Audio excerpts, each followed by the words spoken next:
Segurança também prevê, além do decreto das armas, o envio de projeto de lei para a Câmara dos Deputados que endurece as penas de crimes contra a democracia. Vamos ver como era e como deve ficar após a aprovação do projeto no Congresso Nacional. Inclusive, há um clima no Congresso de aceitação ao projeto para uma tramitação, inclusive, rápida. Qual vai ser a prisão para crimes contra a democracia?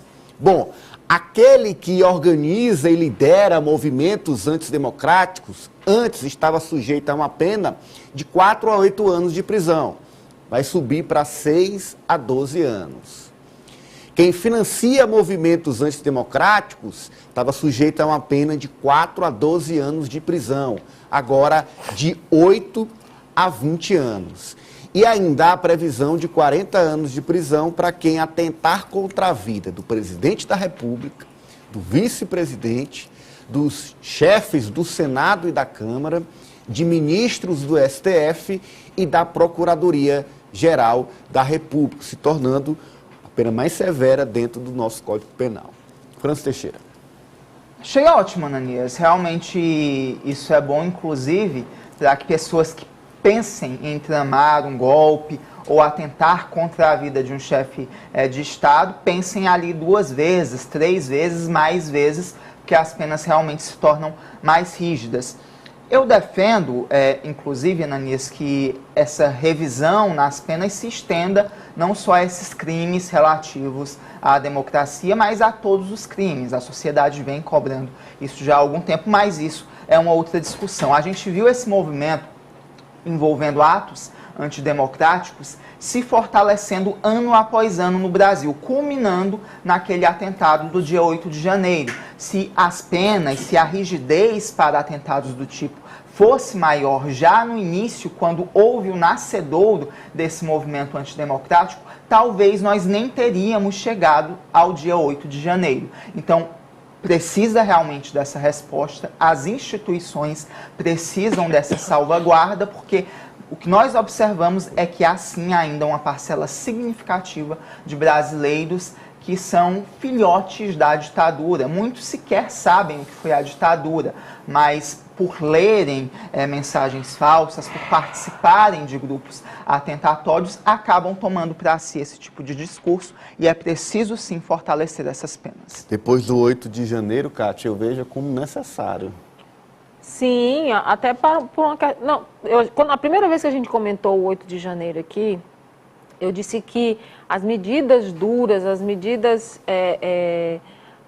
pessoas presas e tudo mais que viria, CPI, etc., investigação em cima da participação de políticos com e sem mandato, da participação de empresários, do próprio Exército, né, e do cidadão, elas seriam necessárias, por exemplo, precisa ficar um exemplo, porque se não ficar um exemplo em relação a esse episódio, termina sendo um estímulo, porque a gente vê que o país ainda está dividido e mais ainda, toda pesquisa que a gente pega, em que se coloca essa questão, se o Brasil teve ou não ditadura, se na época da ditadura o Brasil era melhor ou não, o percentual de pessoas que respondem sim a isso, na minha opinião pessoal, ele é estarrecedor.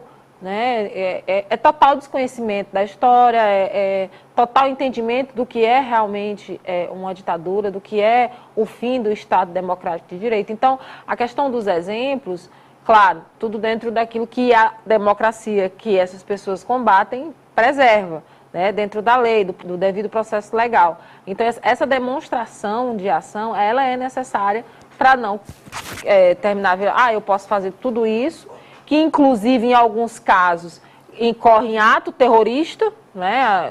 Tá aí, tem muitos deles, eu posso fazer que não vai acontecer nada, né? Vou brincar. Vem com uma década de atraso, Ananias, porque em 2013 teve aquela invasão no Congresso Nacional, manifestantes contra a corrupção, contra os gastos da Copa do Mundo de 2014. Sim. Se já tivessem leis mais rígidas naquele ano e elas fossem aplicadas, talvez esse movimento não tivesse crescido e culminado no 8 de janeiro. O caso é que naquela época eram manifestações que tinham essas bandeiras, né?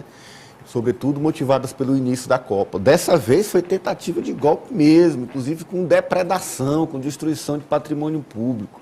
Osmando, ficou adequado aí essa nova regra? Sim, Ananias, eu concordo com a Kátia e também com o Francis, quando dizem que é preciso ter uma demonstração.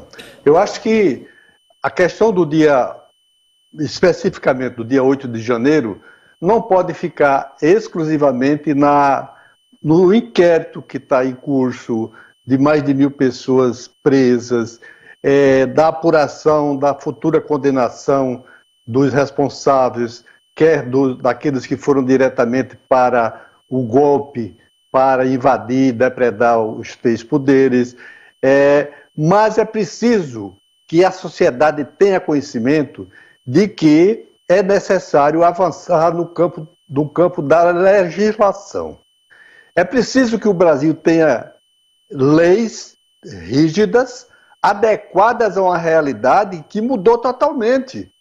O que nós víamos em 2013, como o Francis lembrou, diferente do que nós vimos em 2023 com o atentado que houve no dia 8 de janeiro, como também naquela tentativa de explodir um caminhão-tanque de combustível no aeroporto de Brasília. É preciso que haja realmente uma legislação em que as pessoas tenham conhecimento de que não vão ficar impunes e que o que eles fizerem vai estar enquadrado dentro da lei. Então eu acho que esse é o caminho, não apenas punir pelos atos específicos que praticam, mas saber que o Brasil está adotando agora, sim, uma legislação que vai regular e que vai fazer com que o sujeito que quer praticar algum crime, ele pense 2 vezes se vale a pena o ato que ele está cometendo.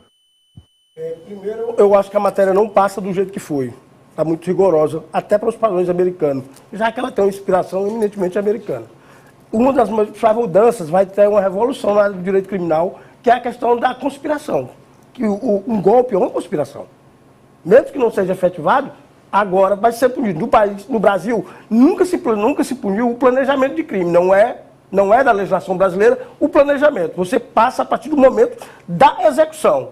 Com essa nova legislação, o simples fato de você preparar um plano, você vai ser enquadrado pelo crime aí, equiparando-se americano de conspiração criminosa. Você está preparando efetivamente um ato. Você juntou pessoas, você construiu elementos para que possa ter o instrumento do crime. Você financiou, gastou dinheiro. Você contribuiu efetivamente para que o crime acontecesse. É essa. E na legislação brasileira não se punia isso. A partir de agora, com essas mudanças que ainda vão para o Congresso, eu acho que vai ser, o governo mandou um número alto para reduzir na negociação. Porque ficou mais rigoroso até que o americano, que nesses casos, em muitos estados, não tem pena não. O cara vai para a pena de morte, né? Não tem nos Estados Unidos, você tem desde o negligência, que é o crime por imprudência, que pega aí uma multa, até o murder, que é o homicídio voluntário. Que o cara, normalmente, na maioria dos estados, homicídio voluntário, em muitos estados, embora as cortes tendem a caçar esse mandato, as cortes municipais, as cortes estaduais, aplicam a morte, né? A gente está vendo aí uma série de situações onde a nossa lei não está acompanhando o que está acontecendo na realidade. Por exemplo, esse caso do ministro Alexandre de Moraes, que está sendo investigado agora, a possível agressão a ele, ao filho dele, física, o filho no aeroporto de Roma, fica até difícil enquadrar dentro da nossa legislação. Agora, imagina se avançasse para uma tentativa de homicídio, para uma agressão que pudesse comprometer a vida do ministro, de outras autoridades do país. Como é que ficaria isso dentro da nossa legislação? A ideia é endurecer justamente para desencorajar a fazer, já que nós chegamos nessa situação de conflito, de intolerância, que parece difícil a gente conseguir uma volta. E já há um movimento aí com a chegada desse projeto de lei, de parlamentares que defendem leis mais rígidas também para outros crimes do país, que entre também nessa negociação, essa revisão, nessas leis, inclusive leis para homicídios, leis também para roubo, a questão da maioridade penal, que também Sim. voltará. Eu acho que se misturar muito, vai terminar que não vai passar. Não vai para lugar nenhum, né?